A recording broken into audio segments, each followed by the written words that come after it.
Hello, everybody, and welcome to another episode of The Breakthrough today. As you can see, as of right now, I'm all alone.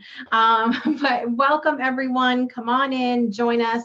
We are so thankful because you could be anywhere, and we are honored that you are celebrating with us another episode today. I'd like to invite you to take a minute, click the love button, the like button, the laugh buttons, the share button so that more people can enjoy this show with us today.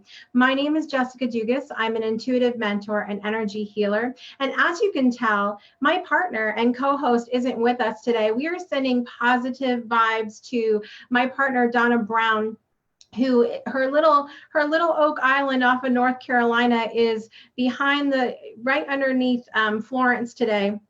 And so she's can't be with us today, but welcome to The Breakthrough. This is the spiritual view for your soul and mind, where we dig deep on today's spiritual hot topics and inspire you with stories of those breakthrough moments that change our lives.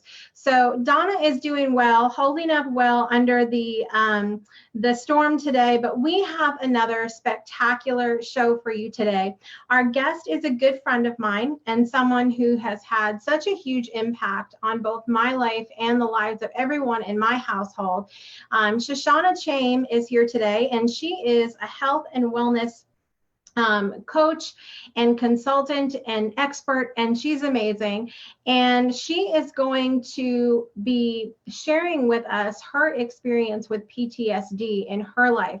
So do you know anyone in your life who has ever experienced PTSD before? If you haven't already, I want to remind you to take a moment, click that share button so that everyone who has experienced this in their lives or has a loved one who's experienced it can hear Shoshana's story and know that they are not alone in what they are going through. So before we get to Shoshana, however, we typically start off the show with hot topics, but because of the storm and because I know a lot of people are really struggling right now, I wanted to do something a little bit different today. So we're actually going to start off the show with a loving kindness meditation and energy healing.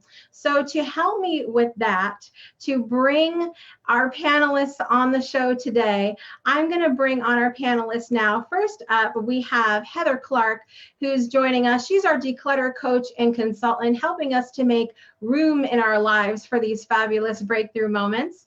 We have Lorianne Davis with us today, who is our relationship specialist, helping us to keep our relationships on point and passionate during these breakthrough moments. And we have the Jane of all things, Miss Tara Abram, with us today, who is a meditation teacher, designer, photographer, and she's going to help us keep us grounded through these breakthrough moments. So welcome, ladies. I'm glad that you all are joining us today and are not yet in the path of the storm. It's coming, though, your way, right, Lori? It's coming. It's coming. So what we want to do is we want to take some time. I'm going to quickly look and head over here to the chat and look at the comments, because I want to make sure to say hi to everybody that's joining today. I want to say hi to Cindy. I know lots of other people are out there with us today. Thank you so much for joining us, whether on live or on the replay. So what we're going to do right now is we're going to get into our loving kindness meditation. And what we're going to do also is send out good vibes, healing energy for anybody that wants to receive it today. So what we're going to ask you to do is, whether you're on live or on the replay, put a yes in the comments if you would like to receive healing energy today. And also let us know in the comments if you or a loved one is in the path of Hurricane Florence. Might actually be a tropical storm at this point. I'm not positive, but regardless, if you are in the path of this storm, comment below and let us know so that we can send this good energy your way today. So if you've never done a loving kindness meditation, all you're going to do is get real quiet and still, and you're going to picture yourself and others in your mind as I walk you through this meditation, and you're just going to picture sending good energy their way. And I love this meditation. It reminds me, for all of you 80s and 90s babies out there. It reminds me of the Care Bears when they do the big Care Bear stare, right? I love this meditation for that point. So we're going to all be big Care Bears right now. We're going to send good energy to everybody who is open and willing to receive these positive vibes. So that's what we're going to do right now. So everybody get comfy. And let's just take some deep breaths. You can close your eyes. You can focus on a point in your room. Please do not close your eyes or zone out if you are driving or anything like that. You can keep going and just listen. And take some deep breaths in through your nose and exhale. And again, in through your nose and exhale. And just continue to take these deep breaths at your own pace. And allow your body to become more relaxed and at ease with each breath that you take.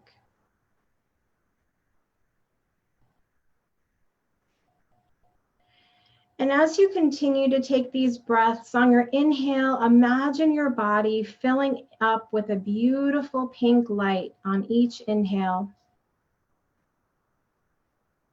And this light represents unconditional love, and your body becomes so warm as you feel it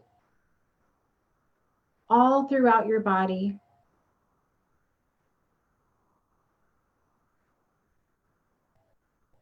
And you feel more warm and more in touch with this unconditional love with each breath that you take.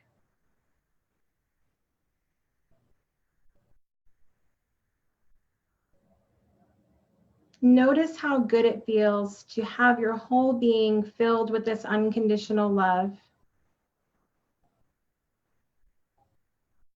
And as you continue this breathing, we're going to move into loving kindness.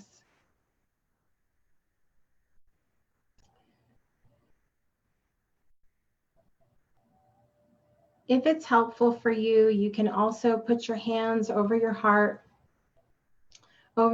space, and really feel that presence of unconditional love. Think for a moment of yourself.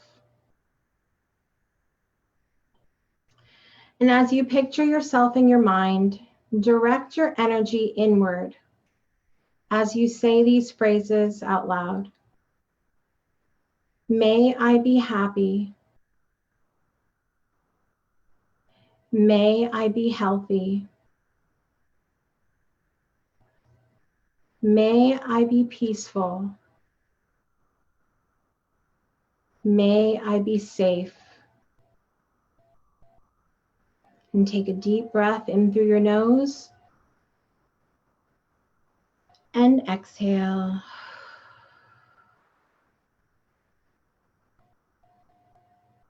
And bring someone into your mind now that you are thankful for having in your life. Perhaps a close family member or friend.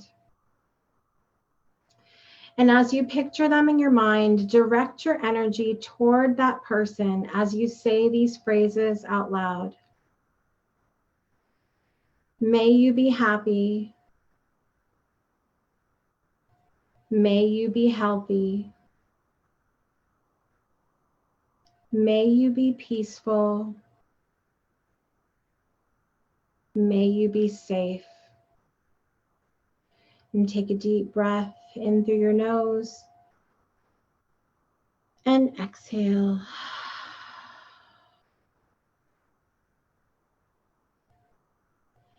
And bring someone into your mind now that is an acquaintance. Someone that you hold no real feelings toward. Maybe it's a bank teller or cashier at your local grocery store. And as you picture them in your mind, direct your energy toward that person as you say these phrases out loud. May you be happy. May you be healthy. May you be peaceful. May you be safe. And take a deep breath in through your nose and exhale.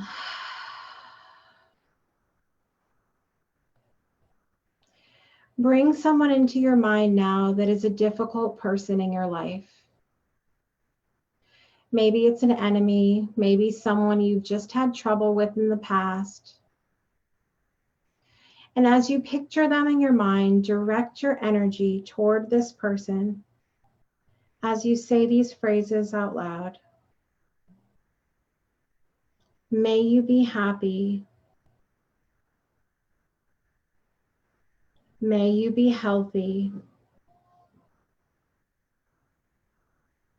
May you be peaceful.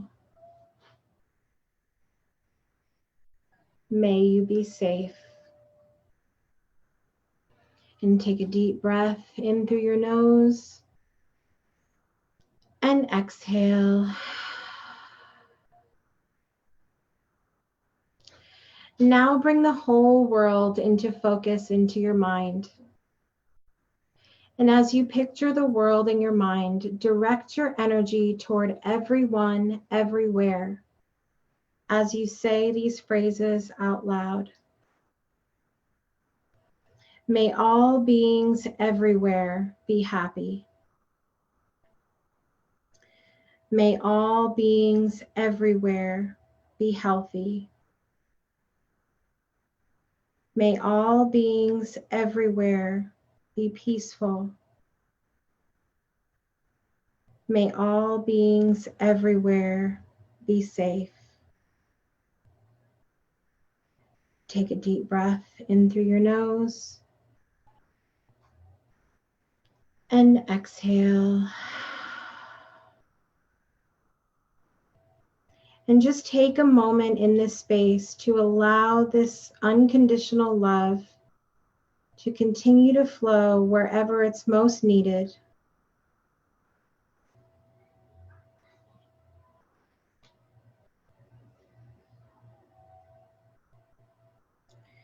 And when you're ready, you can open your eyes and come back to the room around you.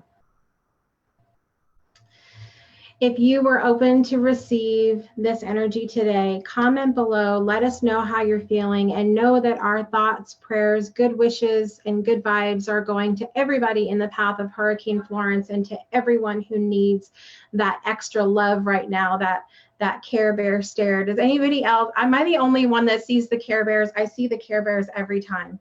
Every time, I can't help it. Yes, like that.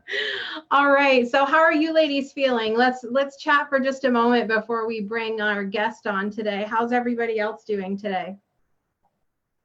I'm doing well. It's a beautiful day today. I don't have to worry about, although Tara's another Canadian, she's out in Alberta. They're getting snow. She can keep it out there. I know. Tell us about this snow you're getting, Tara. It's September and we have snow. Like I could go build a snowman. There's that much. Oh my gosh. I Maybe know. I should just do it for fun.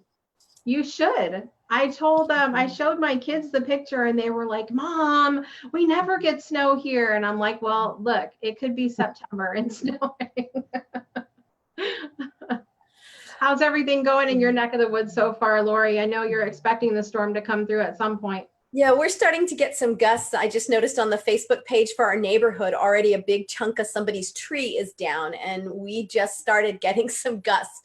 So I'm thinking that I'm going to tap into that energy we just did. Yeah. So yeah, we're just, hunkering down and getting ready and sending energy to everybody that needs it. That's right. I love that. I love that about, anytime we do meditations like that, or just be intentional about where our energy goes. So many of us, when we see disasters happening across the world and injustices happen, just because we can't be there physically, it doesn't mean we can't do anything. It doesn't mean that we can't direct our energy that way. It doesn't mean that we can't be helpful in our own little bubble. So I love that about any kind of energy work. We do have that power. We just can choose to use it. So without further ado today, I want to welcome our special guest on the Breakthrough. As I mentioned earlier, she's a good friend and mentor of mine. Her and her husband, Adam, are the fabulous duo behind the Plant Trainers podcast, and she is making the world healthier as a plant-based wellness coach. Everyone, please push the like button and continue to share this out as we welcome our friend Shoshana Chaim to the show today. She's coming. Welcome, Shoshana. Yay! We are so excited to have you here. I need to unmute you. There you go. Perfect. Hi, thanks so much for having me. We're so excited that you're here. I hope that you enjoyed that little meditation in our green room. I did. And I'm kind of glad that I wasn't on camera at the time because there's someone in our family who's a little bit ill right now. So it was a little bit emotional, and all my love and caring and kindness and Care Bear hearts went out to him today. Yeah. Good. I'm glad that you're here today, and I'm excited that you're here, even though you guys are dealing with that as a family. And of course, we're sending positive vibes and healing towards your family as well. So you are going to chat with us today about your experience with PTSD. I would love for you to start us out and take us back to that period of time when everything just sort of started happening in your life. Sure. So for those of you who have been following you for quite a while or have a layover between, following me and you, they do know a little bit of the story. So I'll speed through it to some extent and get to the breakthrough part. But really, what really happened was when I was pregnant with my daughter, that was my second child. So she just turned 8. So we're talking about 9 years ago, a little over 9 years ago. My husband had a health condition. He had a big pain in his chest and his arm, and he went to go check it out to see if he was a 37-year-old having a heart attack. And thank goodness he wasn't. And then they decided to do an ultrasound. And through doing that ultrasound, even though the ultrasound was of the upper part of the body, still some of the lower part got in that ultrasound as well. And they were able to see that he had a tumor growing on his kidney. Most tumors that people find, unless it's advanced stages, most tumors that people find actually find by accident. They go in for one other kind of test and they come out learning that there's other things growing inside of their body. So when we found that out, of course, the oncologists being surgeons, they wanted to operate, they wanted to take it out, and that didn't sit well with him. He wanted a biopsy. He wanted to know why. He wanted to know how deep it was inside his kidney. And it took a little bit of fighting, a little bit of finding some other doctors, but we finally found a doctor who would do a biopsy first. And what we learned is that he had a very rare hemangioblastoma on the kidney. Not the hemangioblastoma that's rare, but on the kidney, it's actually quite rare.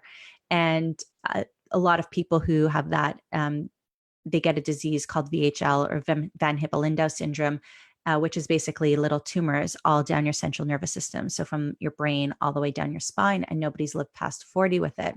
So we're living in fear that he's got cancer. We're living in fear that he's got VHL. And if he doesn't have VHL, he could also be a carrier of it. So there's a fear passed down to the children. Or even an unborn child, she would have had to get tested as soon as she came out if it would have been positive. So basically what had happened was it was taking so long here in Canada. They say that healthcare in Canada is free. It's not free. We pay for it in our taxes, and our taxes are like 40%. So it's pretty high. But also because if you're not considered a life or death emergency at that moment, you get pushed off. So getting that MRI, get to see if he had been Hippel-Lindau, and getting that biopsy took so long. So we had finally found out that the biopsy came back negative. So there was no cancer, thank goodness, but we still weren't sure if he had VHL. And because the MRI was taking so long to see if there were tumors in his brain, it was suggested to him to go to an ophthalmologist where they can actually do a different eye exam that we get as a regular routine, where they look through the retina and able to see the brain. And there were no tumors growing in his brain, which was wonderful. The doctor told him, but she said, but the bad part is that your arteries are all blocked up and you've got developing stages of heart disease. So we were finally happy. We were finally excited that, there's, it's benign and, there's no tumors in his brain. But then we're like, oh no, he's got heart disease. And for some people, they might say, oh, but it won't affect him till he's 70. Well, 5 years before that, a very good friend of ours left the house to go play floor hockey one day, and he never came home because he died of a heart attack there. So knowing that young people can die of heart attacks was already something that we knew. It's not something the general public knows. We think of heart attacks as something for the elderly, but really it's not. So from there, I had my daughter. We had kind of found out that everything was okay just after she was born, that it took over 9 months. And because I had been under all that stress, you kind of have that fight, flight, or freeze. And I really had that fight. Like, I fought myself. I fought to stay sane. I fought to have a big, healthy baby. And I kind of held it together with the exception of these huge tantrums that I would have like a 2-year-old in a grocery store. But in public, I kind of kept it together. And when I had my daughter, I had postpartum depression, which I had with my son as well. So that didn't show us any signs that this could really be PTSD. You think of PTSD as something for soldiers, somebody who's had a terrible, terrible accident. You don't necessarily think of it as emotional trauma and being scared of loss. So what I started to notice is that I started to push my husband away, and I loved him and I wanted to be married to him, but I tried to distance myself. And looking back, what was happening is that I was so scared of losing him. I was so scared of raising 2 children alone. I was so scared of him not being at the birth of my children that somehow in my subconscious, in my regular conscious, I don't know, I convinced myself that no matter what, even though he was healthy now, that he was still going to leave, that he was either going to leave or that something terrible would happen, some kind of accident or some other health trauma would come up, that something would tear us apart. And that's when I kind of realized that things are not like, you're not supposed to think like that. That's not a normal thing to carry through for so long. Yeah, maybe a couple of days and then everything's okay. But it really carried through. I was crying all the time. I was going upstairs as soon as I got home from work, if I could even go to work. And I was kind of like just laying down and sleeping and coming down and eating dinner and barely eating, and not really being a parent to my children, not being in a relationship with my husband so much, other than, sharing a bed with him and, talking about what actually needs to get done. But I wasn't living, you know what I mean? I definitely wasn't living. And I was in some pretty shady spots. I needed a break. I really needed a break. I wanted to drive my car into a tree, not because I wanted to die, but because I wanted to get hurt enough that I could recuperate well, but that it would take me 3 or 4 weeks of just being left alone to be by myself and sleep in a hospital. I don't know if anybody else has ever had that feeling. It's a little bit devastating.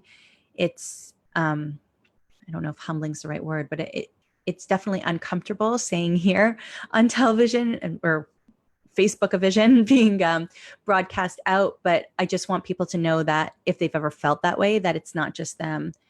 And so that's really where the PTSD came from. And then it kind of it affected my life. I wasn't able to live a normal life. And when we talk about breakthrough moments, I think that it's important to recognize that you can't always pinpoint those breakthroughs. I have 2 big breakthroughs that I want to talk about today, but the first one is not tangible. The first one, I can't, put it in my calendar. I can't say this is what happened to create it.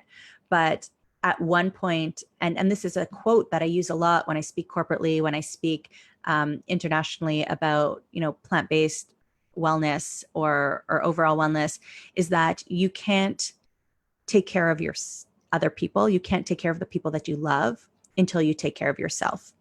And somewhere along the way, I realized that. And my A-type personality, my do-it-myself personality, my I'm okay personality, I can handle it okay personality, finally opened up to allow other people in. And I don't know what caused me to do that. I don't know what shifted. I don't know if it was intuitive. But definitely reaching out to people and asking for help and saying, I'm ready for help. Definitely that was a catalyst in my story. It was not something that I was used to. It was not something that felt comfortable, but sometimes we've got to get uncomfortable to reap the benefits and grow. So reaching out to, I remember sitting in my car and calling a I'm going to say psychiatrist. I don't remember. She definitely played with my meds. So I guess we'll call it a psychiatrist, reaching out and saying, you know what, I need some help. Not saying that that was the best idea and that's necessarily the best therapy for everyone out there. It definitely wasn't for me, but the act of reaching out was a really good practice. The telling my husband the thoughts that were in my head was a really good practice. Getting the support from my parents, from certain friends, from other therapists that I know that ended up helping me so much more.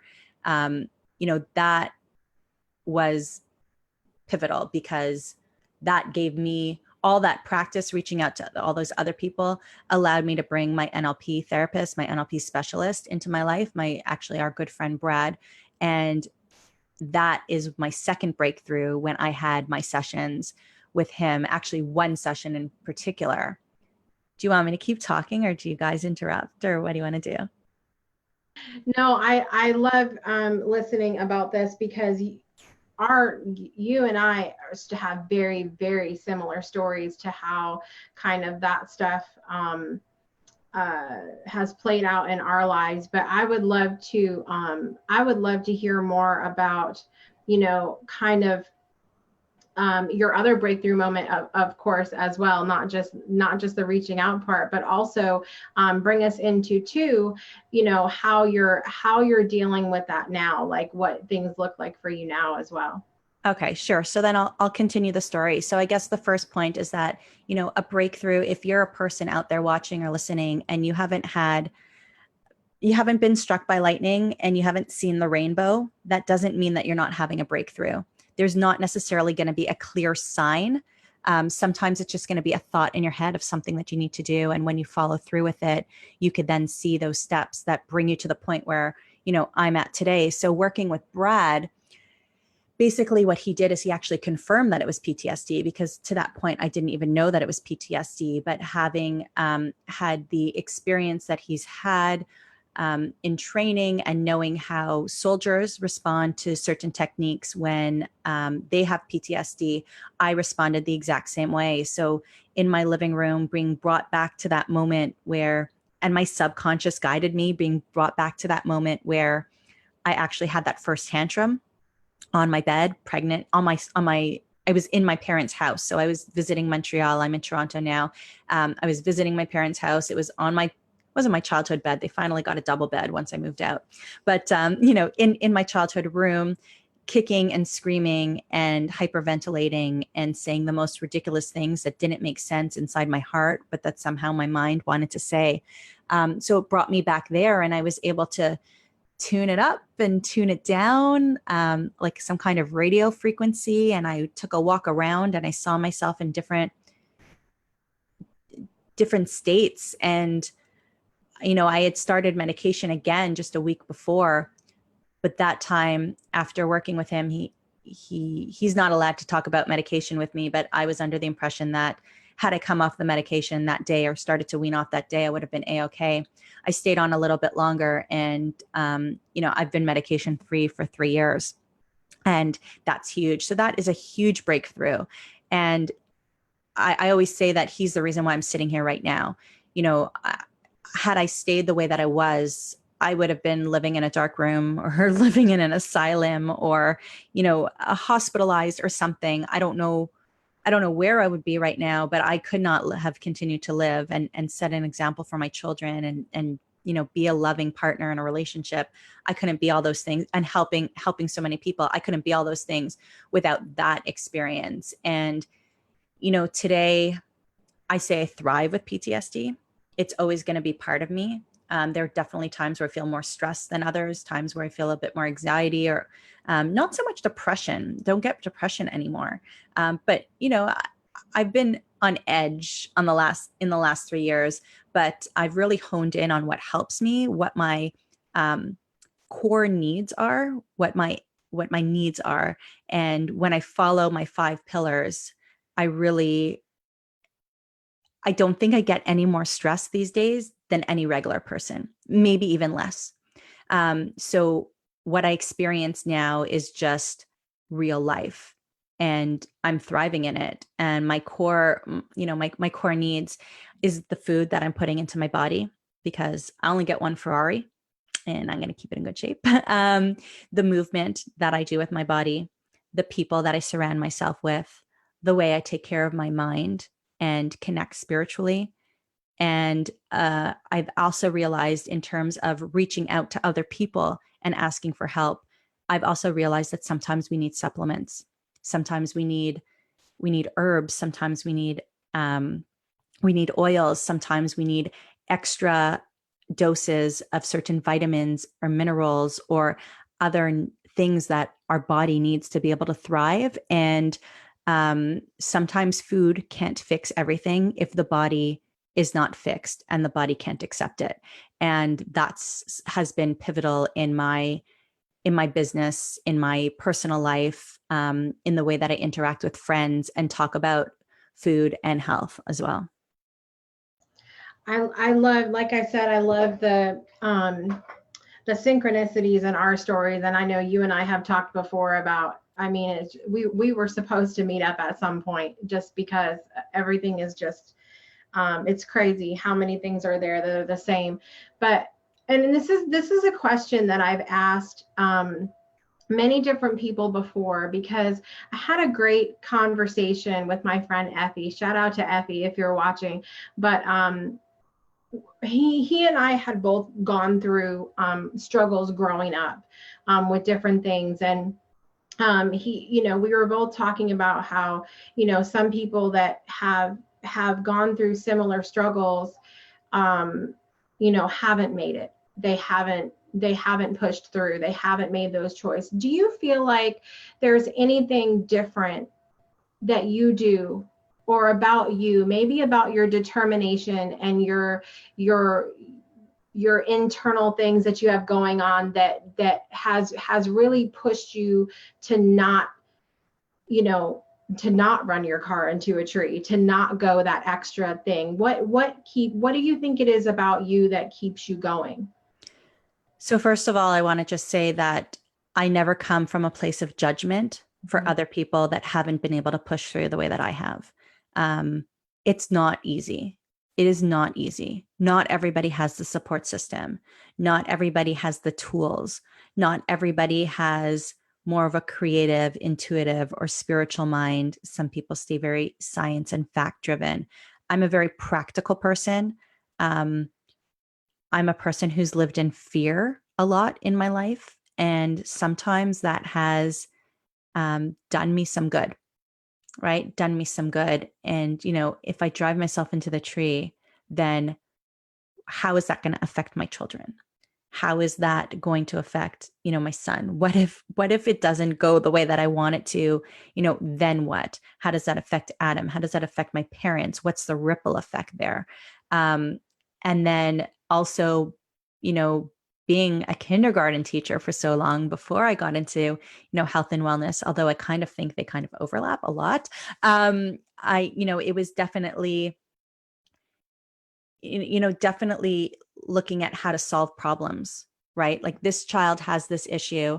What tools do I have to make them thrive in the classroom? What tools do I have to make them behave, or to teach them to behave, or to teach them to be kind, or not use 4-letter words, or what have you. And if the first tool that I use doesn't work, what else do I have? What else is in my bag? What else can I create? I'm a creator. I make things. And not on an art point of view, but I'm the type of person where it might be easier to open up the teacher's manual and see what the next lesson is. But instead of doing that, I would create a whole new lesson from scratch, even if it meant staying up all night, cutting out little like people to it's easier than photocopying for some reason to me. I don't know why, but so that's where I come from. I think we all have our own set of skills, but we're also not all growing up in the same type of families. We don't have the same privileges. We don't have the same people around us. We don't have the same past experiences. We don't have spiritual guidance in whatever that looks like to you. To me, it was my father, predicting the future and me not listening to him, but him being absolutely correct in the end. It's hard to say because we don't know anybody's story. We see the outside of a house, but we don't know what's going on inside of it. So you talked a little bit about when you were going through all of this, even though you loved your husband, sort of pulling away from him, which I completely understand. So give us just maybe one small way that you started to reconnect with him as you got your grounding again. How did you strengthen that relationship with him? Honesty. And I knew you were going to ask me that question, of course, but, but yeah, honesty, once I opened up, once I asked for help, once I put the cards on the table and told him what was going on, it just kind of happened because as much as I'd push him away and as much as that probably hurt him, he had never left, and I don't mean left physically. I just mean like he'd never checked out. So he was always there. And so I had a rock. And then going back to Jessica's question, does everybody have that? That's huge. And sometimes people do, and it just doesn't work out. Yeah. So being somebody that, you went through it, how can somebody that's maybe has somebody that might be going through it, how do we recognize that in that person to maybe offer that rock, to be that rock, or to offer that help or whatever? Like how do we recognize it that they're at that point? Right. So recognizing it is, again, it's going to look different for everybody, but if you know that person, you're going to be able to tell if they are functioning or not. When you come home from work and go straight upstairs and don't hug and kiss your children and come down and eat for 5 minutes and push the food around your plate and go back upstairs again and cry and your clothes are soaked from tears and you either shower too much or stop showering or eat too much or stop eating, withdraw from social situations, those are the signs. And when something bugs you inside saying, oh my God, are they okay? That's the sign. And you've got to listen to that and you've got to follow that. Now, approaching them is a whole other story, right? Are they willing to, I wasn't willing at the beginning. I wasn't ready. Not to say that people didn't approach me, but I just pushed everything away. So letting people know that you're there for them, bugging them enough that you don't push them away more, but, also giving them space. Because if they would have bugged me every single day, 3 times a day, I would have been like, I'm not just checking out, I'm checking out, right? There's enough going on inside my head that I don't need things going on outside my body. Yeah. You need to unmute. So I'm sorry. So I was just curious if there was something in particular during your experience or a moment, I know I went through a kind of a health journey myself, and I took a totally different approach because that's what felt right to me. I just didn't feel drawn to do the normal things. And synchronicities and stuff led me into kind of a more holistic path. And you talked a lot about medication and, being on it and obviously wanting to get off of it. Was there something there that was a trigger or was it through asking help that you decided to, look at these alternative methods, your tools? So I was already very alternative already. I'd say 10 years ago, I was outside the box, but wasn't alternative. But, definitely in those last 9 years, anything not pharmaceutical, anything that's not, that's not factory farmed, those kinds of things, I stay away from those. But I was definitely more, and I grew up with my dad who was intuitive and a spiritual healer. And he healed us with stones when we had headaches and chickenpox and whatever it was. So I was used to those kinds of things. But But the doctors that I kept going to, of course, were medical doctors and not so much holistic. But I ended up back on medications again, not because I wanted to, not because I thought it was good for my body. I knew it wasn't. I wanted to be off it with all my heart. But even more than that, I wanted to be here. I wanted to be here. I wanted to be alive. And I think that again, living in that place of being scared, I couldn't, like, the times that I went, every time I came back off and went back on, the times that I went back on knowing that, like, if I didn't do something right now today, I didn't know what tomorrow was going to look like. So I went on those medications because I was desperate. I was desperate at that time. And I didn't trust myself to do something a little bit more holistic and trust that it was going to work. I lost my faith a little bit in that. So it wasn't that I wanted to, it was that's where I was. I was at that state where it was, it's not that I have nothing to lose, it's that I have everything to lose. Well, I mean, absolutely. There is like certainly a time and a place for them, right? And it's not that they're not needed, but I was just curious that, if there was like something that was like, oh, I want to try this, right? No, I never wanted to try it. I just wanted to be healthy and safe. Not that I thought that it was going to make me healthy, but like from a more mental point of view. But then, then you get on medications and you're watching the saddest movie in the whole entire world and you're not crying. And, my grandmother died, and I can't tell you how many people congratulated me on how well I spoke and how I held it together. I speak well because I'm a podcaster. I held it together because I'm on medications. You know what I mean? Like, I couldn't cry. It was, at that point in my life, like when she died, I remember having that big, ugly cry, like, and that was it. That was as long as it lasted. That's what I cried for my grandmother because I couldn't. So now what I do is I'm very proactive. When I feel something coming on, I call Brad up, or I ask Jess to pull me some cards, or, book something with somebody that I know is going to help me. And I'm really proactive. I'm really in tune with my body and my mind. And I know when things are coming up. And so for people who don't ever want to go on medication for whatever reason, I think I'm not pro medication, but I'm pro weighing your odds and doing what's right for you in that moment, and then finding the right tools to bring you to where you need to be. Yeah. I love that you say it like that, because I'm very similar to that, because I had so much experience in my life with being on many different medications and things like that. And now it's, when I speak out for the holistic choices, when I speak out for making dietary changes and things like that, it's not coming from a place of judgment. It's not coming from, it's the place of, I wish someone had told me my whole life all of the options I had, instead of just feeling like I'd never had a choice. And that's where I was at. And so I think, when someone suggests something to you, it's important to see, instead of feeling like,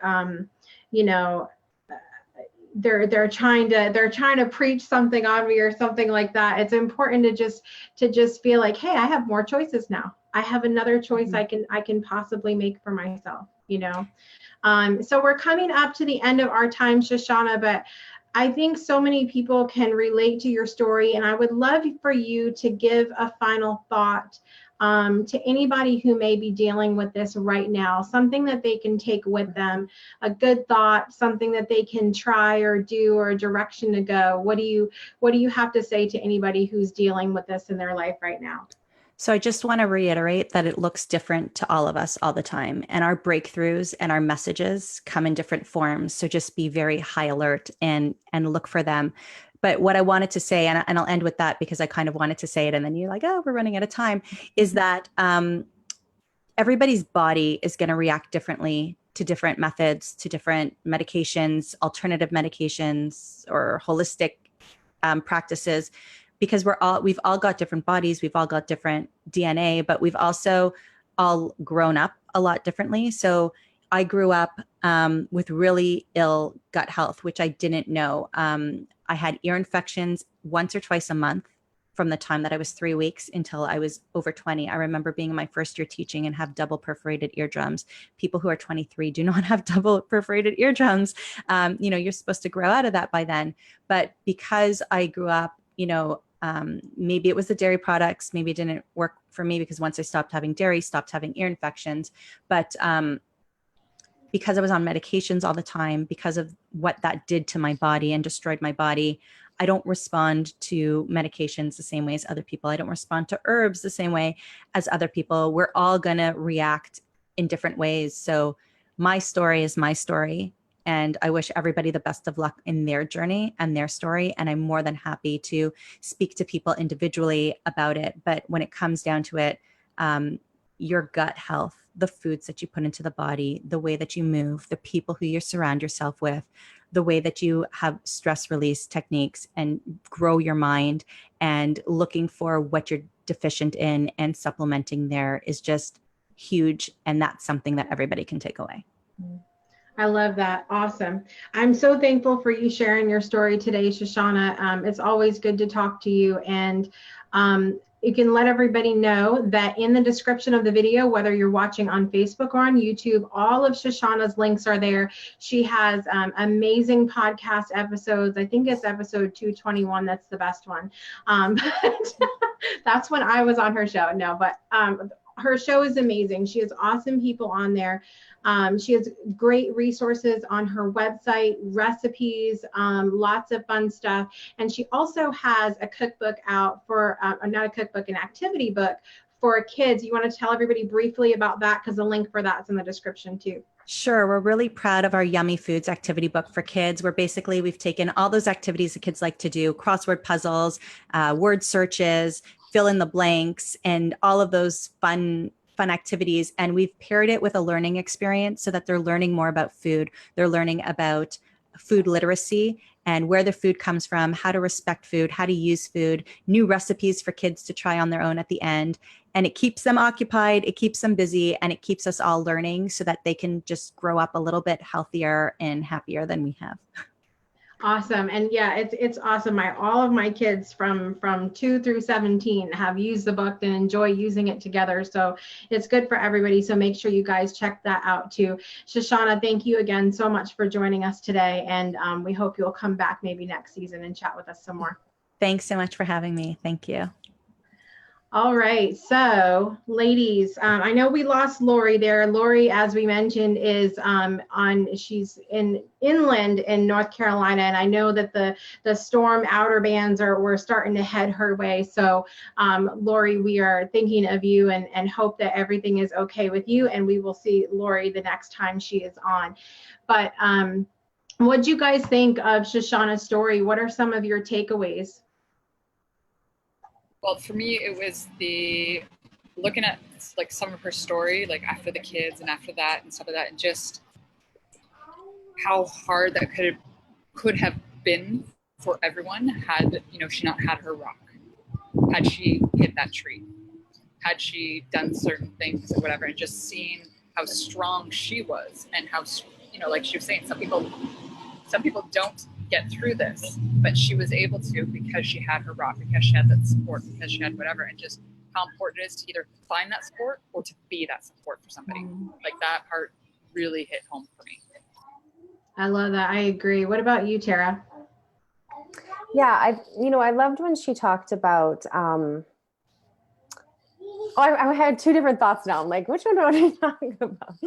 But yeah, I think number one, just the big thing is like really recognizing, like, wait a second, like I'm not right here. You know what I mean? Like, and starting to look at the behaviors that that you're witnessing yourself experience and do, and go like, hang on a sec. Like, yeah, like she said, reach out for help. Like, this is the thoughts I'm thinking. Like, I wouldn't normally think this, so that realization I think was, really amazing to hear, because, to become aware of that enough to say, okay, I got to snap out of this. I got to step out of this. I got to find something else. That's, I think, a part where a lot of people could probably get really lost and get really, just kind of go down that rabbit hole even further, and harder to come back out. Yeah, all of us here too. I just wanted to say really quick, all of us in this space, all of us that are panelists on this show, all of us that have been guests, all of us really preach that the whole self-care thing and getting to know ourselves and all of that. And there are many people who, and me included for a very long time, that still kind of felt like, oh, this is selfish. Maybe, there were in that people pleasing kind of fixer mode, which I'm excited to talk about on next week's show. But, this is why, because when things happen, yourself, like, hey, something's not right here, and something's not quite going on. So just to hammer that home for half a second, it is not selfish to get to know and love yourself, because then you recognize when something's not right. So I just want to point that out really quick, but go ahead, Tara. Well, it's true, right? It's so true. And that's, I think, where it's really taking that time to check in and be present in the moment, and, reminding yourself every now and then to go, hey, how am I feeling? Where am I at? Where's my energy at right now? Like even right now with storms, and I mean, we've got snow in September, and, like the energy everywhere is, kind of all over the place. And I think that was, I guess the other thing that I really loved that she talked about when you said, like, what held you back from like driving into a tree? Well, there is that ripple effect, everything affects everything, with every cause, and, there's that effect. So I think that was amazing that she said that, because it is true. What about the kids? What if it did go wrong? How would that affect them? How would it affect my parents? And so to be able to at least still have the capacity to, acknowledge that there would be a ripple to that action, and be like, hey, that's not what I want for my kids. That's not what I want them to remember. That's not the mom I want to be. So I think that was pretty amazing. No, I agree with that too. And that's such a big part of my story as well, is that whole, realization that I have a house full of children, and I have a husband, and I have other family that, I have to be mindful of what I'm doing to myself, because they're all going to be affected by it. And the part of her story that really struck home for me was how her relationships changed, because and when I talked about the synchronicities between her story and mine, that was very much the same realization that I had when my brother passed away in 2010. And I had lost my brother and my grandfather within days of each other. And ever since that time, I've had issues with PTSD from that, because I had gone down this rabbit hole of thinking that, because my brother was 24, so it was like the kids stubbed their toe, and I'm like, oh my God, are you okay? Like, it was just like this kind of, thinking the worst and all of that. And I began to see the same thing that Shoshana talked about, of pushing away my husband and pushing away my children. And that was also the time that my daughter got sick. And she was sick for a couple of years.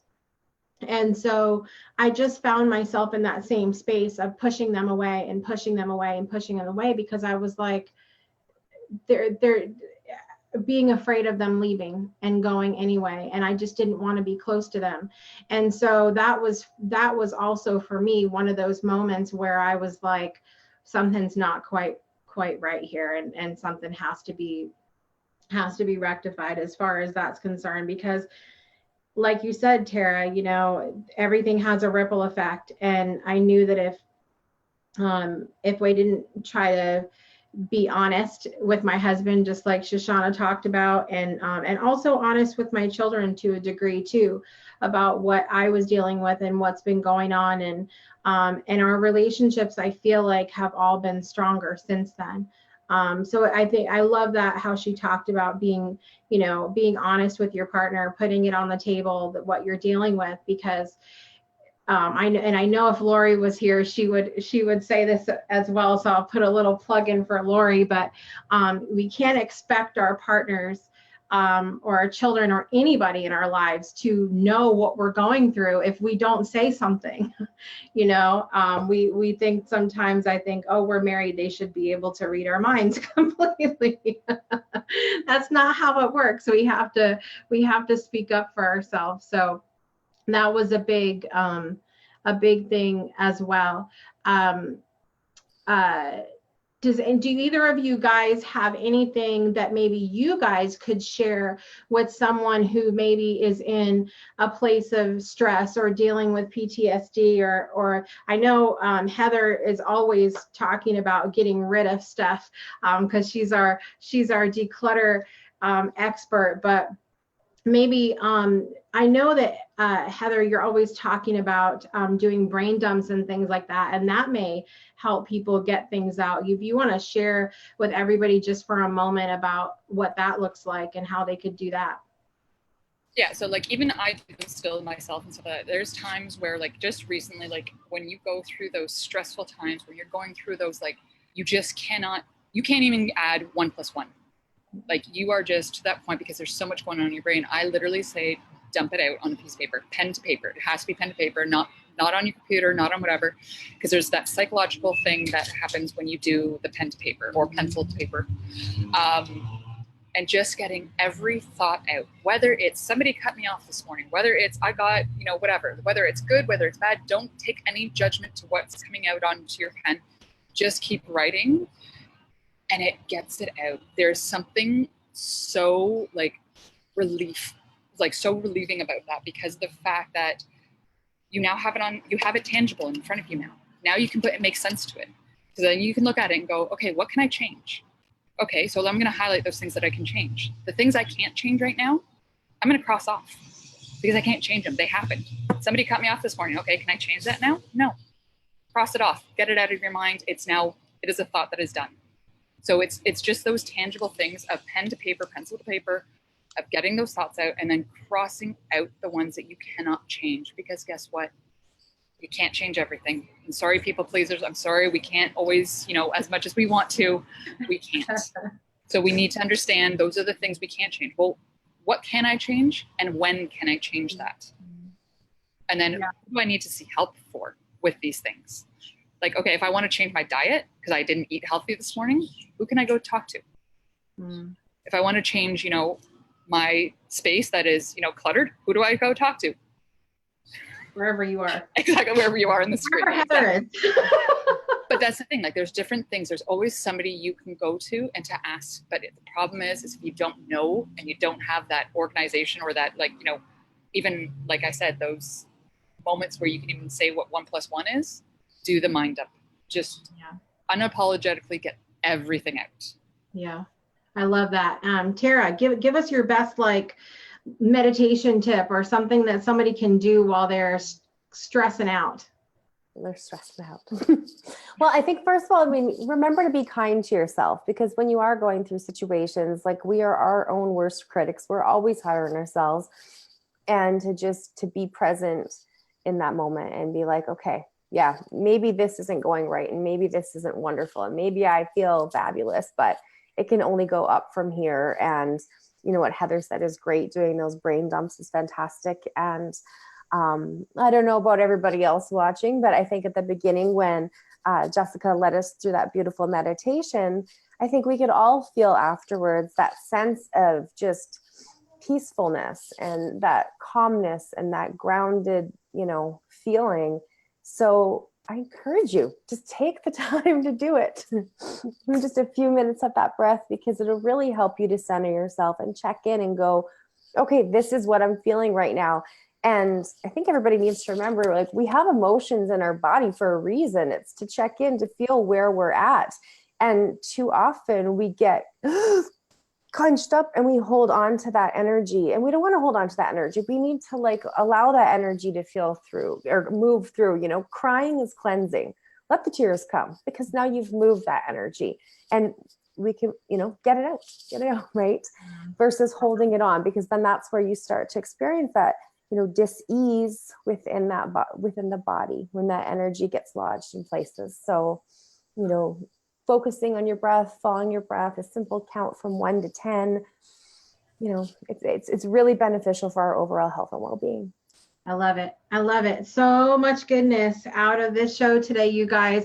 Make sure whether you're on the replay, whether you were live with us, if you haven't taken the opportunity to share this out today, please do that, because there is information in this show, in all of the shows that we do, that can touch at least one person that you know, that can help change their lives and can help them make the decision to change their own lives as well. We have all on this show been through things and kind of are coming out on the other side of it. And so just even sometimes that knowing that it's possible is enough for people to make that decision to start changing things in their own lives. So this brings us to the end of the show. Unfortunately, today, I want to thank Shoshana Chaim for being our fabulous guest on the show, Heather Clark, our declutter coach and consultant, Tara Abram, our meditation teacher / designer / photographer, and Lori Ann Davis, our relationship specialist, who did an amazing job as panelists on the breakthrough today. I also want to thank all of you for being with us, whether on live or on the replay. I encourage you all to continue to leave comments after the show, and so we'll continue the party by responding to you there. My name is Jessica Dugas, intuitive mentor and energy healer. And we so missed you, Donna, today. And we can't wait to have her back next week. And again, wishing all of you that are in the path of hurricane or tropical storm Florence to be safe and well and happy. And join us next week.